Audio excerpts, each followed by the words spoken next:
Hello everyone, আমার চ্যানেলে স্বাগতম। আজকে আরেকটা পাবদা মাছের রেসিপি নিয়ে এসেছি, যেটা হচ্ছে সর্ষে পাবদা। আর এই রেসিপিটা হচ্ছে আমার মায়ের।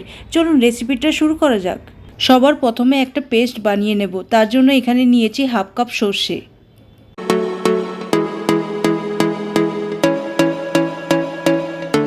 3 চামচ গ্রেট করা নারিকেল, 15টা সবুজ লঙ্কা। এরপর সব ইনগ্রিডিয়েন্টসগুলো মিক্সার মেশিনে দিয়ে সামান্য একটু জল অ্যাড করে পেস্ট বানিয়ে ফেলবো।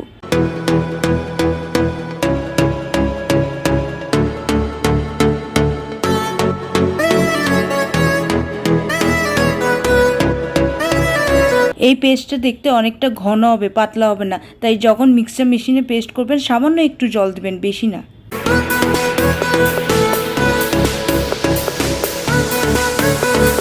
এরপর মাছ ভেজে নেব। তার জন্য এখানে নিয়েছি বড় 11টা পাবদা মাছ। তাতে আগের থেকে হলুদ লবণ মেখে কিছুক্ষণ সাইডে রেখে দিয়েছিলাম। তারপর সর্ষের তেলে ভালো করে ফ্রাই করে নিয়েছিলাম। নেক্সট একটা ফ্রাইং প্যানে নিয়ে নেব 5 চামচ সর্ষের তেল। তেলটা ভালো করে গরম করে নেব। তারপর দিয়ে দিব সামান্য একটু জিরাটা ভালো করে ফ্রাই করে নেব। তারপর দিয়ে দিব সর্ষে বাটাটা সামান্য একটু ভেজে নেব।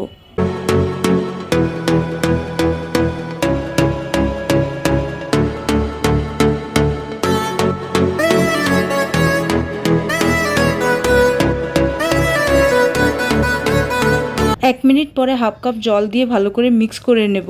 তারপর পরিমাণ মতো লবণ দিয়ে দেব।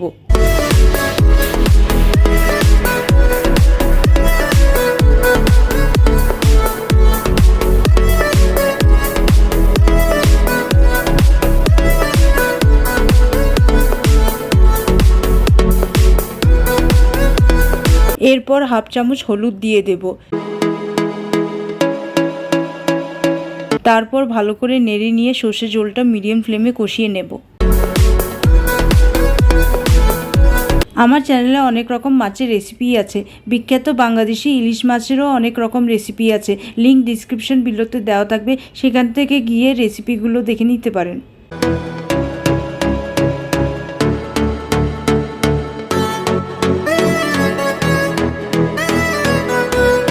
6-7 মিনিট পর ঝোলটা পুরো কষানো হয়ে গেছে আর দেখতে এরকম লাগবে। এখন এতে দিয়ে দেব ভেজে নেওয়া পাবদা মাছ।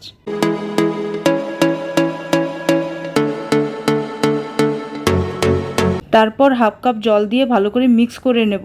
সাবধানে করতে হবে যেন মাছটা ভেঙে না যায়।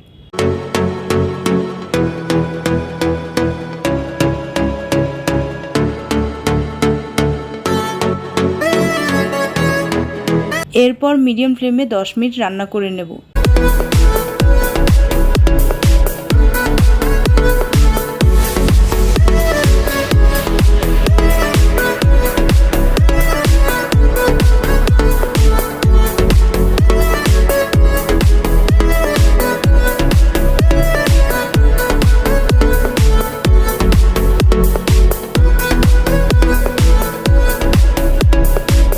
রান্নার মাঝখানে দিয়ে দিব 5টা সবুজ লঙ্কা। এরপর আবারও রান্না কন্টিনিউ করব।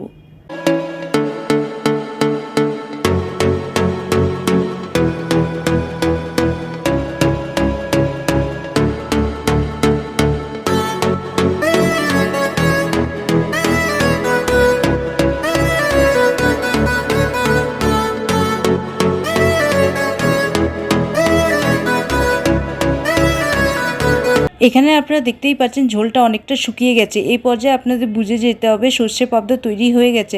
অনেকে আবার কাঁচা সর্ষের তেল উপর দিয়ে দেয় একটা ভালো গ্রানের জন্য। এরপর সর্ষে পাবদাটা একটা প্লেটে ঢেলে নেব। তারপর গরম গরম ভাতের সাথে সর্ষে পাবদাটা পরিবেশন করে খেয়ে নেব। এই বাঙালি মাছের ডিশটা খেতে অনেক সুস্বাদু, আর আমার ফ্যামিলিতে সবাই এটা পছন্দ করে। বেশিরভাগ বাংলাদেশি ফ্যামিলিতেই এটা রান্না করা হয়, আর এটা গরম গরম ভাতের সাথে খাওয়া হয়।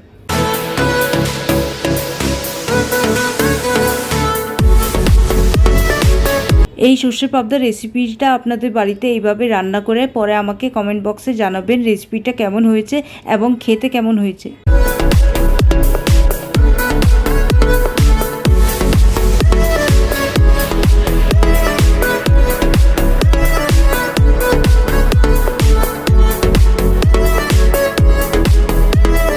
ফাইনালি আমার মায়ের পুরো রেসিপিটা দেখার জন্য ধন্যবাদ। প্লিজ আমার চ্যানেলটাকে সাবস্ক্রাইব করে দেবেন আর বেল আইকনটাও প্রেস করে দিন আরও নোটিফিকেশান পাওয়ার জন্য। Bye bye, take care, have a nice day.